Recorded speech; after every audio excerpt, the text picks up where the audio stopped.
Welcome back, gamers. Today, we're diving into the latest buzz in the World of Warcraft community, the Season of Discovery, or as some are calling it, the SOD fail. Let's break down what went wrong.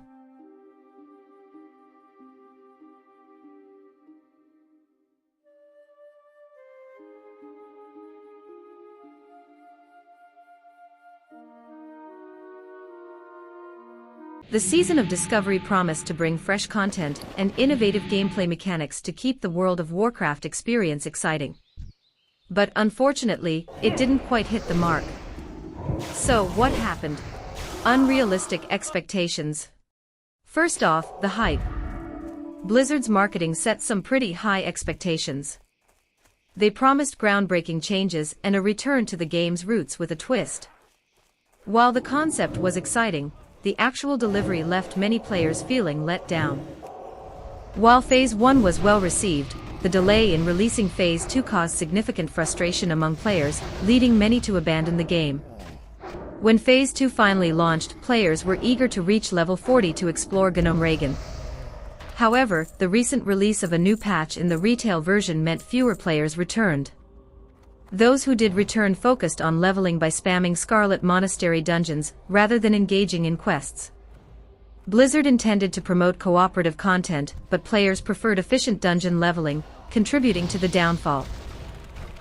By that time, many new players joining Season of Discovery were from the retail version of WoW, rather than the classic era.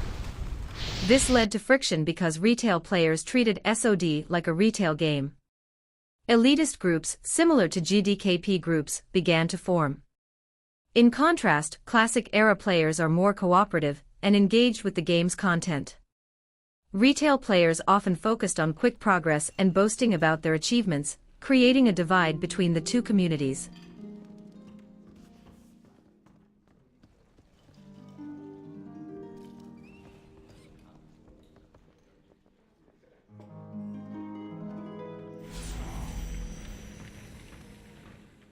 Additionally, many younger players became more toxic towards mature players, leading to fierce chat battles.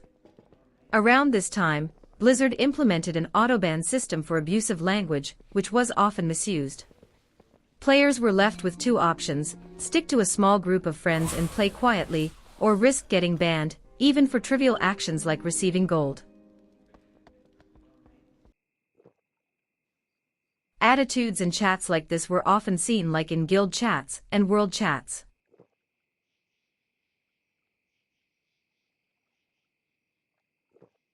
You had to think very well before talk, or what you said risking getting muted for nothing, and this happened also on Discord servers. By the launch of the third phase, the situation worsened. Blizzard focused on quick leveling instead of quests and engaging content. They introduced a PvP event, which was exploited for rapid leveling. This left players wondering, for what? Few attempted challenging raids like Sunken Temple, which was so bugged that Blizzard had to nerf it multiple times to make it doable. Meanwhile, new expansions and patches, including Cataclysm and a new retail patch, were being released. The hardcore self-found mode also turned out to be another failed experiment.